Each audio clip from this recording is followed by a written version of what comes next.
뭐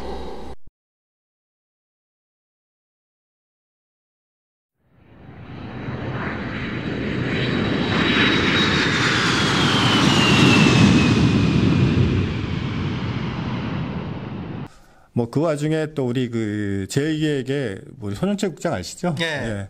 아, 그 친구가 막 그 들어왔을 때 저는 어마어마한 예산이 들어갔습니다. 그 중에 하나가 전국에 있는 그 좀 무용과 그 여학생들을 데리고 500여 명, 그래서 예비 인원까지 550명 정도 됐는데 지금도 이강호 선배가 있었으면 네. 한 4배는 더 늘었을 거예요. 길잖아요. 아, 좀 말이 좀 느리고 좀 길죠. 반복하고 네. 한 번 또 하고. 마찬가지입니다만 행사장에서는 별별 얘기들이 그렇죠. 많이 일어나잖아요. 일들이. 그래서 네. 지금도 그런 황당한 일들이 많겠지만 아마 옛날에는 조금 더 심하지 않았을까 이런 추측이 될 텐데 어떤 일들이 좀 있었을까요? 기억나시는 게 있다면. 저는 뭐 나중에 뭐 질문할지 모르겠지만 사실 연안으로 기획이 제가 했던 업무는 기획, 그러니까 연출과 영업과 기획 파트를 나눴었잖아요. 제가 했던 게 아무래도 기획을 하는 거를 그래도 제가 총괄하는 입장이었다 보니까 그렇죠. 사실은 좀 현장에도 제가 마지막은 눈으로 사실은 뭐 기획서만 쓴다고 해서 저기 하는 건 아니고 했지만 현장에서 피드백이 돼야 그 다음에 그게 뭐 잘못된 거는 뭐 다 기획서에 반영을 할 수 있었으니까 그러긴 하니까. 근데 제가 처음으로 아마 현장 일을 제대로 해보기 시작했던 게 89년도요. 이제 89년 맞죠? 예. 89년에 삼성체전이라고 하는 게 있었어요.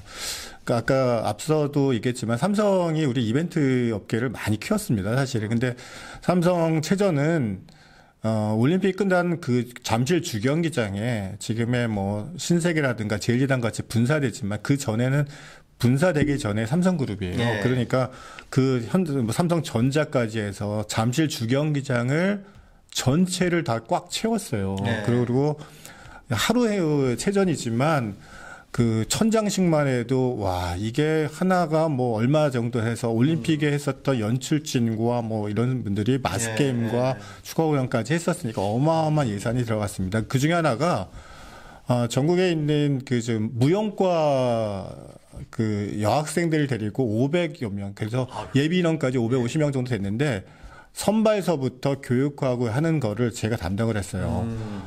뭐 오전에 할 수도 있고 오후에 했다고 해서. 근데 사실은 그 당시에 대학 등록금이 한 60만 원일 때인데 한 달 정도를 하고 나서 75만, 80만 원 정도 줬으니까 그 하루에 2시간 정도 연습을 굉장히 많은 거에다가 잘 먹였고 그다음 신세계에서 납품해서 뭐 이러해서 잘 먹였고 중간에 한 번은 또 뭐 에버랜드에서 기분 전환 차원에서도 뭐 했었는데 하여튼 근데 그래도 이쁘다는 그래도 무용과 다니는 사람 여자들 500 몇 명을 통제하는 게 굉장히 어려웠어요. 사실은 잘해줄 수도 없고 그렇다고 뭐라고 할 수도 없는데 그 500명을 상대로 해서 그 좀 기간이 나중에 또 연장되는 바에 2달 넘게 했는데 2달을 매일 현장에서 잠실 주경기장 보조경기장에서 있었다 보니까 제가 현장에서 했었던 업무 중에서 가장 기억에 남는 업무 중에 하나가 참 말 안 듣는 사람 우리 500 몇 명을 데리고 참 이게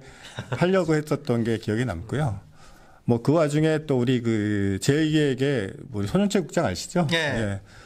그 친구가 막 그 들어왔을 때 저는 88년부터 들어왔잖아요. 그러니까 89년에 들어왔는데 뭐 나이는 좀 늙어 보이니까 했는데 뭐 학번을 물어보니까는 저보다 1년 81학번이라고 하더라고요. 제가 82학번이니까. 그런데 되게 뭐 좀 선배 행세 갑 이런 개념으로 막 했었어요. 그래서 하다가 뭐 그러고 있는데 나중에 한번 우리 그 당시 거의 끝나갈 때 최기상 국장이 해가지고 유경환 감독님이나 그 연출진들하고 해서 한번 저녁 거의 그 연습회 막바지에 될 때 본행사는 하기 전이지만 그 한번 술을 한번 먹을 일이 있었는데 그때 알았어요. 손영채 국장이 내 친구의 친구인 거예요. 그러니까 우리 같은 충암 출신이지만 명주고등학교 나와서 손영채가 그래서 친구의 친구인데 이 친구가 나이를 속였던 거지. 그러니까 거의 2달 동안 나이를 속이면서 나를 되게 부려먹었던 게 되게 어떻게 보면 억울하기도 하고 얄미웠잖아요. 근데 그 친구가 계속 그러니까 나중에 자료의 결과 보고서를 하기 위해서 그랬는지 굉장히 챙겨갖고 다니는 파일이 있었어요. 아주 손에서 거의 놓지 않는 파일인데, 근데 그러려고 장난을 친 건 아니었는데, 우연하게 그 친구가 잠깐 어딘가에 이렇게 놓고 간 게 보였어요. 그래서 그걸 가지고 제가 숨겼어요. 그러니까 뭐 사색이 돼서 뭐 몇 시간 동안 난리 피고 했는데, 사실은 계속 뭐 어차피 장난으로 시작된 거였기 때문에 사실은 안 돌려줄 건 아니었는데, 내가 나중에 한번 해서 아주 애를 먹이고 돌려 한번 준 적이 있었습니다. 이걸 보면 하겠네. 사실 또 손흥수 선배는 제 초등학교 선배라서. 아, 그런가요? 그때 삼성체전이 여하튼 뭐 계열사의 가장행렬이라고 하나요? 입장식. 아, 입장식도 있었고요. 입장식이 단순하게 뭐 가장행렬의 입장식이 아니고요. 그 삼성은 지금도 그 신입사원들을 해가지고 그 어떤 PT, 어떻게 보면 퍼포먼스적인 요소를 되게 하잖아요. 그런 모소를 했기 때문에 그거 자체만으로도 거의 억을 썼던 거고, 그렇죠. 뭐 응원에 뭐 해서 뭐 이러다 보니까 뭐 예산은 뭐 지금 생각해도 뭐 어마어마한 예산을 썼었어요. 그래서 그때 기억나는 게 여하튼 체전 입장식을 하면 각 계열사마다 이벤트사가 다 붙었었죠. 네, 붙었었고, 또 도시락을 하는데 어쨌든 신라호텔에서 그걸 만들어야 되는데 워낙 많아가지고 그렇죠. 서울 시내 도시락 업체를 다 불러가지고 했다. 뭐 그렇죠. 10만 개가 당일내는 지급했지만 각 계열사가 다 연습을 하다 보니까 뭐 선수도 연습해야 되고 뭐 아까 말한 퍼포먼스 입장에서 연습해야 되고 하다 보니까 그 전에서부터의 뭐 도시락 업체 섭외하는 게 자체가 어려웠을 정도였었어요. 그리고 그때는 또 라떼 얘기입니다만 마진도 좋았잖아요. 그럼요. 지금은 아마 이익률, 제가 뭐 저도 기업에 있었다가 저희 나중에 마케팅 업무를 좀 하다 보니까 사실은 이벤트 한 사람들이 그 숫자에 되게 약하거든요. 예. 그래서 했는데 저도 좀 똑똑한 친구들 데리고 사실 엑셀에 그 깨알 같은 걸 나중에 사실을 보는 것도 사실 어려웠지만 그 당시로는 그 이익률도 상당히 높았고, 왜 그러냐면 사실은 뭐 특수효과라든가 이런 부분에 대한 가격이라는 거를 보통 잘 모르잖아요. 그러니까 뭐 예를 들어서요, 일식. 예. 아니, 그 견적서의 일식이라는 용어 자체가 통용이 됐을 때예요, 당시는. 지금은 아마 절대 아마 그럴 일은 없을 겁니다만, 뭐 전체적인 일식의 개념으로도 퉁쳐가지고 막 견적서를 놓기 때문에 그게 다 많은 부분에 이익률이 됐었죠. 가령 응원도구도 샀다가 나중에 또 재활용되니까 또 쓰고 또 받고. 그 응원 도구는 저건 아니지만 그렇죠. 도구 응원 도구는 기본적으로 납품의 개념으로 했지만 그건 사실은 다시 회수해요. 그렇죠. 왜냐하면 사실은 기업 입장에서도 그 짝짝이나 뭐 그다음에 탬버린이나 메가폰 같은 거 수술 이런 거를 어디 사무실에 쌓아둘 수는 없잖아요. 그러니까 안 가져가니까 그걸 자연스럽게 회수하게 되는 거죠. 그다음에 또 재활용하게 되고 그런 경우죠.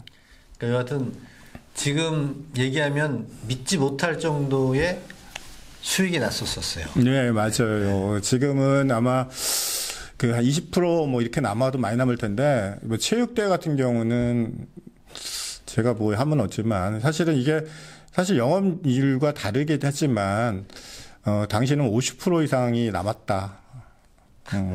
그 이상이라는 얘기는 잘 모르겠지만, 아무튼 50%가 남았다. 체육대회 같은 경우는. 그다음에 좀 제가 기업체 판촉 행사를 하면서부터 사실 이익률은 많이 좀 떨어졌어요. 사실. 그래서 제가 주로 했던 거에 대해서는 이익률이 좀 떨어지는데 대외적인 명분으로 했고, 사실은 이강호 선배님처럼 그 체육대회 했다고 좀 그러긴 했지만 사실은 알짜배기였습니다. 체육대회나 창립 행사가 어떤 뭐 여러 가지 인력과 어떤 갖고 있는 어떤 툴을 활용한다라는 면에서는 굉장히 좀 알짜배기 행사였다고 생각합니다. 그렇죠. 지금처럼 관리가 잘 안 됐을 때라고 해야 되나? 사실 그렇습니다. 관리가 체계적이 않았을 때 다들 그랬죠. 예. 뭐 다들 젊어서 20대 저도 뭐 연화 들어간 게 막 26살이었거든요. 그러니까 다 20대 다들 20대였어요. 그러니까 뭐 우리 송태일 사장님만 좀 그랬고 30대가 됐고 나머지 뭐 한중근 선배나 뭐 다들 20대였었고 처음에는 그랬었고 그러다 보니까 그 다들 젊에다가 뭐 그쪽으로 뭐 숫자적인 거에 어떤 우리가 기업체에서 우리 회계라든가 이런 거를 우리가 다 공부하거나 이랬던 상황이 아니기 때문에 좀 그런 면에서는 돈은 많이 번 것 같은데 나중에 회사가 돈이 없었다라는 그런 얘기가 그래서 나왔던 것 같습니다. 그리고 그 기획서 같은 경우도 아까 말씀하셨듯이 연출팀, 뭐 기획팀 이렇게 나눴었잖아요. 네, 그래서 네. 다른 회사도 저희 이벤트 파워 같은 경우에도 그런 거 보고 연출팀 또 기획실 이렇게 나눠서 한번 해보기도 하고. 저는 제가 들어오면서부터 저는 사실은 학교 다니면서 좀 교내 기자를 했어요. 그래가지고 좀 글을 쓴다라는 생각에서부터 했었고, 그 다음에 제가 군대에서 이 타자병을 해서 이 컴퓨터라는 게 보였을 때 제가 직접 이런 걸 칠 수 있었다라는 그런 것 때문에 그러니까 제가 생각을 진짜 컴퓨터에 입력을 막 그때 컴퓨터라는 게 처음에 보통 회사도 보급이 될 때였고 저희도 이렇게 기획서라는 상품을 그렇죠. 만들기 위해서 컴퓨터라는 거를 도입을 했었던 그러니까 지금 생각하면 컴퓨터라는 거라는 게 너무 일상적인 건데 그렇죠. 그 당시는 컴퓨터를 키고 그다음에 자판을 두들기는 사람도 그러니까 아마 우리 선배들 중에서 없었고요. 나밖에 없었던 것 같아요. 진짜. 그렇죠. 그래서 하게 됐었고 일반 여직원들도 그 사실을 못했었고 그래서 했었고 그러다 보니까 뭐 PT 기획서부터 나중에 시나리오 큐시트까지 작성을 했었어요. 네, 맞아요. 그거를 전문화되어 있었고요. 그다음에 이 기획서 쓰는 일을 사실 다른 데는 사실 제일 막내들을만 시켰는 데 네. 비해서 아니 저 같은 경우는 7, 8년을 그것만 하고 그다음에 중퇴 뭐 외국도 좀 우리 송 사장님께서 매년 한 번씩 외국도 보내주시고 하면서 이렇게 피드백을 시켜서 그런 사람들하고 기획서의 질이 다르다고 저는 자부했거든요. 그때 저기 같이 안 가셨었나? 파리 갔었죠. 그쵸. 파리 갔었고 그 전에 94년도 94년도고 그리고 바로 전년도에는 제가 미국을 열흘 동안 갔었어요. 그다음 뭐 브로드웨이 뮤지컬을 뭐 보고 뭐 이런 거가 뭐 디즈니 월드 보고 뭐 이런 거였는데 그 얘기를 한번 잠깐 일화적이게 했는데 우리 업계의 사장님 제기획에서 협력업체 네. 중심으로 해서 그거를 10명을 갔는데 네. 당시에 아마 그 미국 비자를 받을 수 있는 그거가 자격이 안 됐다고 하더라고요. 많이. 왜냐하면 급여가 안 됐다고 그래서. 근데 연한으로가 그나마 급여가 좀 좋아서 제가 가게 됐는데 근데 미국을 가자마자 뉴욕에 케네디 공항에 내려가지고 했다 보니까 되게 낮이었어요. 네. 그래서 뭐 뉴욕을 간 김에 뭐 우리가 다 알고 있는 엠파이어 스테이트 빌딩이나 뭐 자유신상이나 구경을 했고 근데도 분명히 밤인데 낮이다 보니까 돌아다니다가 저녁 때 뮤지컬을 2편을 이틀에 걸쳐 했는데 첫날을 팬텀 오페라를 했는데 그게 매진했다 그래서 미스 사이공을 예약을 했어요. 미스 사이공. 근데 문제는 24일 거의 열 몇 시간 날아온 데다가 시차가 적응이 안 돼서 낮에 계속 그때 8월이었어요. 얼마나 더울 때인데 그게 계속 돌아다녔잖아요. 그런데다 저녁 때 그 시원한 데 어둑어둑한 데가 들어갔으니 또 10명, 한 분은 몸이 안 좋아서 9사람이 갔어요. 동양인 9명이. 저는 그래도 그 당시 뮤지컬이 이렇게 대중화되지 않았어요. 한국에서. 그렇지. 그래서 저는 그래도 미국에서도 뮤지컬이 뭐 일반적이지 않다 그래서 전 긴 바지를 입고 그래도 좀 운동화 신었는데 심지어는 쪼리에다가 샌들에다가 반바지를 입었어요. 그런데다가 그런 사람들이 아시아인이 9명이 앞자리에서 이제 쭉 앉아가지고 시작부터 끝날 때까지 계속 졸고 있는 거예요. 저도 그냥 대충 계속 보려고 해도 눈이 너무 감기는 거예요. 그래서 나오면서 스미마셍 했어요. 한국 사람이면 좀 코리안이라고 그러면 좀 창피할까봐 우리가 일본 사람인 척을 하고 나왔었는데 갑자기 그것도 기억이 나고요. 그 기획서 얘기를 다시 돌아가면 이게 되게 엄한 얘기인데요. 기획서 얘기를 하다 보면 저는 자신 있게 이런 얘기를 해줬습니다. 제가 따주겠다. 따주는 기획서를 써주겠다라고 했어요. 그게 뭐냐면 삼성이 그 이건희 회장 해서 뭐 5주년 저기 해가지고 나부터 변해야 된다. 기억나시죠? 7사제 뭐 이런 그런 얘기 있었잖아요. 그래서 뭐 변해야 된다 해서 아침에 7사제 7시까지 출근하고 4시에 퇴근하고 뭐 이러고 뭐 가족 외에는 다 변해야 된다라고 하는 그런 강박관념을 막 그때 했을 때예요.